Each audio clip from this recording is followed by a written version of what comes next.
On air तो ये ज़रूर जाएगा नफीसा, यहाँ से नहीं तो कहीं और से सही।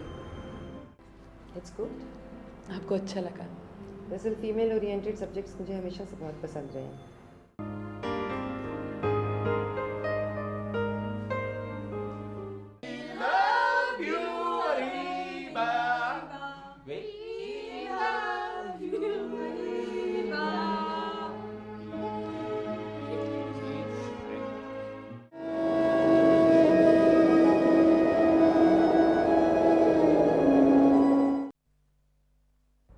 क्या है नफीस साहब, ये क्या हो रहा है?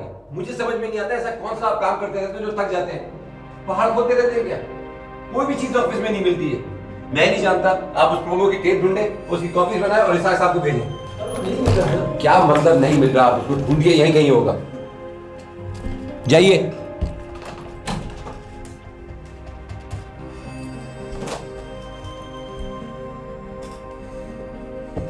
अस्सलाम वालेकुम जी, अमर बात कर रहा हूँ। इसाक साहब से बात करा दीजिए। इसाक साहब, वो आपका मिल गया? इसाक साहब, at least you should have told me. ठीक है, करवा देंगे, आप भेज दीजिए। ओके। सर वो नहीं मिल रहा सर, यहाँ होता। ठीक है, आप ऐसे कीजिए, सारी कैसेट्स की लिस्ट बनाएं, उनकी नंबरिंग करें और तरीके से रखें। जय। ठीक है सर।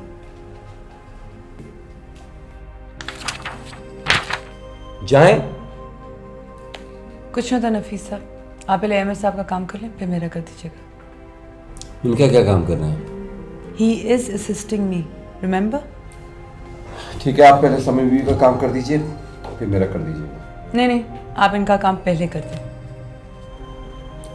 आप जाएं प्लीज।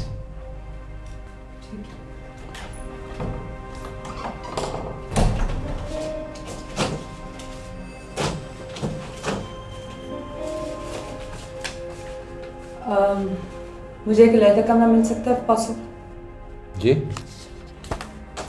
मिल जाएगा, मगर वहाँ फ़ोन नहीं होगा। That's okay, I will manage. वैसे भी मैं मोबाइल फ़ोन ले रही हूँ। ओके। Thank you.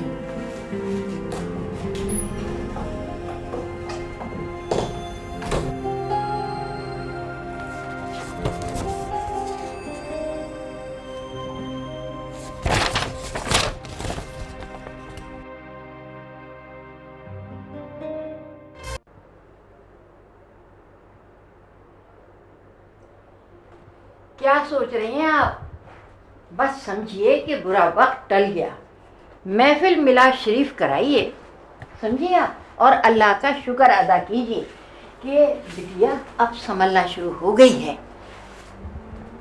अल्लाह का शुक्र है कि अरीबा बहुत बेहतर है, लेकिन बुआ दिल को तसल्ली नहीं होती,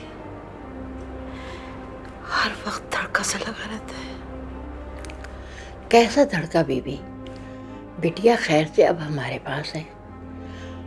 अल्लाह ना करे कोई ऐसी वैसी बात हुई भी तो हम सब मिलकर संभाल लेंगे।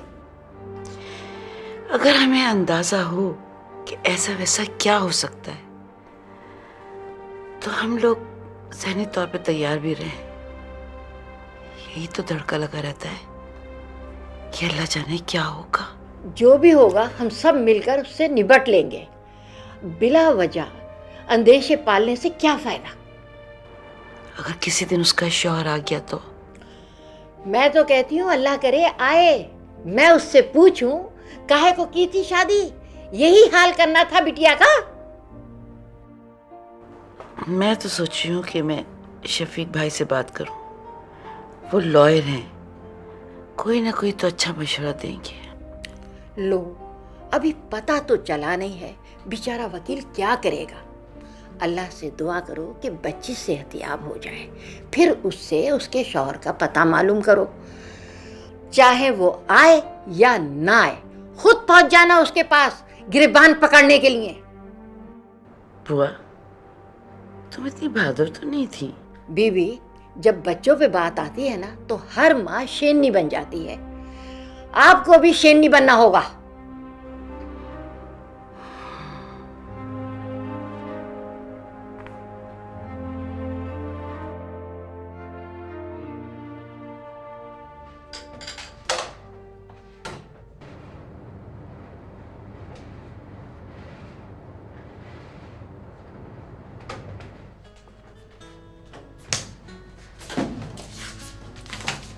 जी समन, कमरा सेट कर लिया आपने? जी। आप ठीक हैं? क्यों, मुझे क्या हुआ? कल आपका मूड बहुत खराब था। ओह, तो आपने इसलिए कमरा बदला है? मुझे वैसे भी आपको डिस्टर्ब करना अच्छा नहीं लग रहा था। नहीं, बस वो कभी कभी गुस्सा आ जाता है, और वैसे भी काम की एफिशिएंसी बढ़ाने के लिए कभी कभी गुस्सा कर लेना चाहिए। जिनको काम करना ना आए या काम लेना ना आए, वो दूसरे लोगों को खौफजदा करके उसे एफिशिएंसी कहते हैं। आप तो यही कहेंगे। क्यों? आपका स्क्रिप्ट पढ़ा है मैंने, गुस्सा सिर्फ मर्दों ही को तो नहीं आता। देखिए, मेरा स्क्रिप्ट गुस्से का ताकत के ज़रिए इजहार करने वाले लोगों के बारे में है, और अनफॉर्चुनेटली औरतें फिजिकली मर्दों से कमज़ोर होती हैं और इसका फ़ायदा मर्द उठाते हैं। मानता हूँ, बाज़ औक़ात इंसान गुस्से में बेकाबू भी तो हो जाता है। जिस तरह आप कल कर रहे थे, आपका क्या ख्याल है? आपका स्टाफ आपके चीखने चलाने से और ज़्यादा एफिशिएंट हो जाएगा, आपकी रिस्पेक्ट करेगा? हाँ, अनफॉर्चुनेटली ऐसे ही कुछ है यहाँ। जी नहीं, ये जो सेट मेंटालिटी का फॉर्मूला ना अब कहीं नहीं चलता। आपका स्टाफ सिर्फ इसलिए मजबूर है कि आप उनको तनख्वाह देते, वरना इस तरह की इंसल्ट कौन बर्दाश्त करता है? और आपको ये भी मालूम है कि गलती आपकी और आपके इसाक साहब की थी। अच्छा, तो आपके ख्याल में मुझे क्या करना चाहिए था? चीखने से पहले आपको इसाक साहब से चेक करना चाहिए था, लेकिन आपने क्या किया? अपनी शर्मिंदगी छुपाने के लिए आपने रफीक साहब को किसी और काम पे भेज दिया। Excuse me. I am sorry, ये आपका और आपके स्टाफ का मामला है, मुझे बीच में बिल्कुल नहीं बोलना चाहिए, लेकिन प्लीज़ जब तक नफीस मुझे असिस्ट कर रहे हैं उन पे मत चीखिए, मेरा काम हर्ज होता है। एक मशवरा और भी देना चाहती हूँ। जी, वो भी दे दीजिए। Learn to control your emotions and nerves. आप इसलिए हार जाते क्योंकि आपसे हार बर्दाश्त नहीं होती और आपको गुस्सा आ जाता है। आप ये बताएं, क्या इतने दिनों से मेरा एनालिसिस कर रही हैं आप? जिन लोगों के साथ मैं काम करती हूँ उनको मैं समझने की भी कोशिश करती हूँ, इसलिए कि मैं नहीं चाहती कि दोनों के बीच में कोई टेंशन क्रिएट हो जिसकी वजह से मेरा काम सफ़र करे। ठीक है, मैं कोशिश करूँगा अपना टेम्पो लूज ना करूँ। वो अहमद, आप मुझे होटल ड्रॉप कर देंगे? जी, आप मुझे चाय पिलाएंगी? ज़रूर, चलें।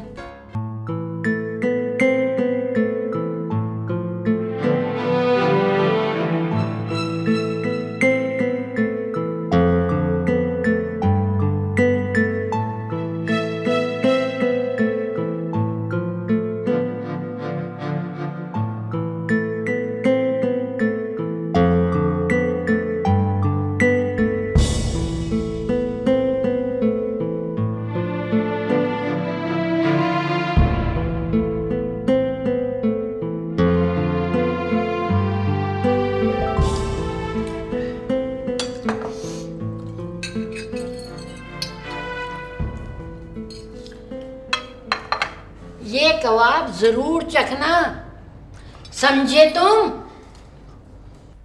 बुआ को हुक्म है, खाना तो पड़ेगा, वरना कल भी खाने पड़ेंगे और फिर फ्रीज हो जाएंगे, फिर परसों भी खाने पड़ेंगे। बशर्ते को कि बदनसीब मेहमान ना आ जाए।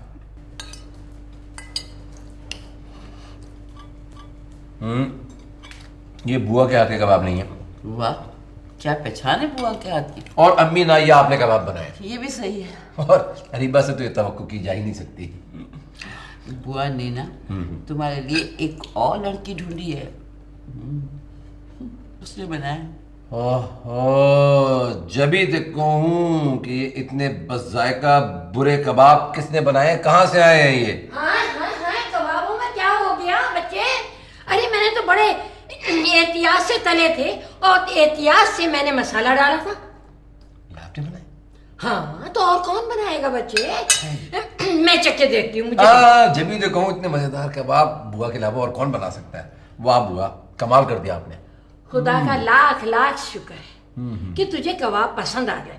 एक मिनट, अब तुम ये तस्वीर भी देख लो। जी? जी, परवीन नाम है इसका, अपने सामने तलवा कर लाई हूँ। परवीन को? नहीं, कबाबों को। इसलिए तलवाए मैंने अपने सामने कि कोई शक ना रहे। अरे तले कोई और, ना वो अपना कर दे। परवीन, नेक परवीन, अरीबा। कोई कोई कोई तुम्हारी मदद नहीं करेगा। क्यों नहीं करेगा? तुम ये बताओ, कल शाम को कहाँ थे? मैं होटल में था। किसके साथ? समन के साथ। इसीलिए मैं परवीन के हाथ से ये कबाब बनवा कर लाई हूँ, ताकि वो देसी तो है बच्ची। ये सब आपकी शय का नतीजा है। बिल्कुल सही। मेरे ख्याल में तो बुआ ही तुम्हें ठीक कर सकती है। उन्होंने ठान लिए तो बहू लेकर आएंगी, वरना समन का पता बता। अब तो सवाल ही नहीं पैदा होता अम्मी। वो बहुत खतरनाक लड़की है। अगर उसको आप सबके ख्यालात के बारे में पता चल गया ना, तो मेरे हाथ से इतना बड़ा प्रोजेक्ट चला जाएगा। कौन सा प्रोजेक्ट? समन के सीरियल? अम्मी आप भी।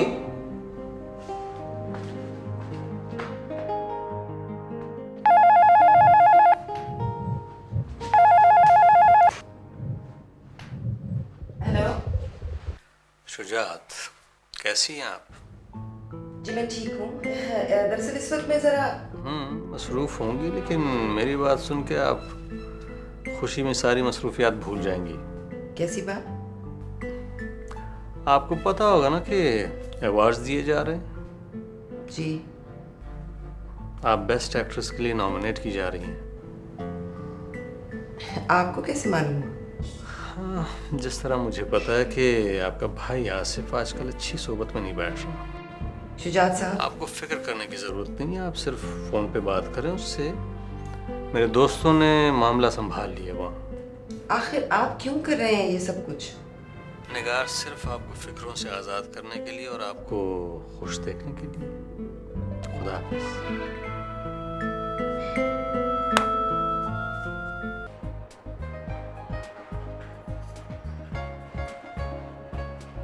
साइमा, अस्सलाम वालेकुम आंटी, क्या हाल है? वालेकुम सलाम। कैसी हो बेटा? बिल्कुल ठीक, आपका क्या हाल है? बिल्कुल ठीक हूँ, अल्लाह का शुक्र है। जब से अरीबा बेहतर हो रही है ना, मैं दोबारा जी उठी हूँ।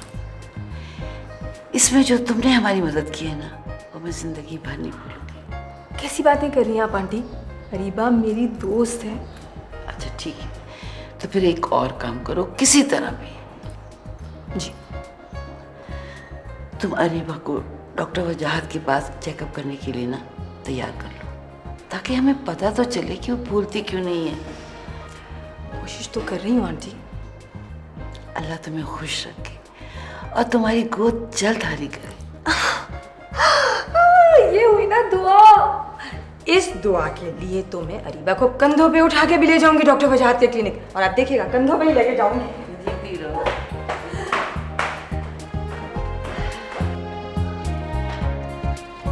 अस्सलाम वालेकुम इमर साहब, क्या हाल है आपके? ठीक है। आपका मूड अब ठीक है? बिल्कुल ठीक। मुझे आपसे एक बात पूछनी है जो मेरे दिमाग में बार बार खटक रही है। उससे पहले कि आप मुझसे कुछ बात पूछे, मैं आपसे कुछ कहना चाह रही हूँ। जी। देखिए, मैं यहाँ काम के गर्ज से आई हूँ। ज़ातियात के बारे में बातचीत करना मुझे बिल्कुल पसंद नहीं है, स्पेशली ऑफिस आवर्स में। और जो आप मेरी पूरी ज़ात की धज्जियाँ उड़ाती रही हैं, मेरा पूरा एनालिसिस करती रही हैं, वो आई एम सॉरी आपको ऐसा लगा। हालांकि मैंने आज जब भी आपको बता दिया था कि जिन लोगों के साथ मैं काम करती हूँ उनको जानने की कोशिश करती हूँ, ताकि मेरी तरफ से कोई टेंशन ना क्रिएट हो। एंड सेकेंडली, जो कुछ मैंने किया वो आपके ऑफिस के एटमॉस्फेयर को बेहतर करने के लिए किया। इसमें आपका या आपकी पर्सनल लाइफ का या किसी भी चीज़ का कुछ ताल्लुक नहीं है। आई डू अंडरस्टैंड, मगर मैं भी आपको बता दूं कि ऑफिस में काम करने वाली मशीनों और इंसानों में क्या फ़र्क होता है। मशीनें महसूस नहीं कर सकती, जबकि इंसान महसूस कर सकते हैं। और जब इंसान इंसानों के साथ काम करता है तो उनमें एक ताल्लुक़ पैदा हो जाता है, जो बाहर के मुल्कों में शायद सतही होता हो, यहाँ ऐसा नहीं होता। बहरहाल, मैं कोशिश करूँगा कि मेरा भी वही ऑफिशियल ताल्लुक़ रहे जो आप चाहती हैं।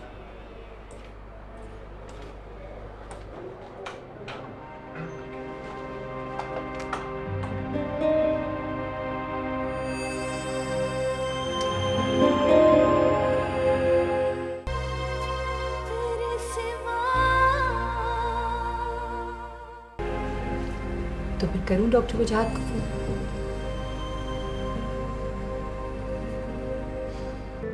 छोड़ो ना, स्क्रिप्ट पढ़ लिया मैंने तुम्हारा। अच्छा, कैसा लगा? कुछ फेमिलियर सा लगा। क्या मतलब? पहले भी किसी ऐसे प्ले में काम किया? मुझे यूं लगा जैसे मैंने ये बातें कहीं सुनी हुई हैं। आर्ट तो दिखाने के लिए होता है। वैसे इस पे बहस हो सकती है। वैसे मैं खुद भी चाहता हूँ कि उसकी पेंटिंग और स्केचेस की एक एग्जीबिशन होनी चाहिए। रीबा का क्या हाल है? आपको कैसे मालूम है? ये बात तो आखिर वक्त तक किसी को मालूम नहीं होती। निगार, मेरा काम ही ये है। मैं वो बातें मालूम करने का हुनर जानता हूँ जो दूसरे मालूम नहीं कर सकते।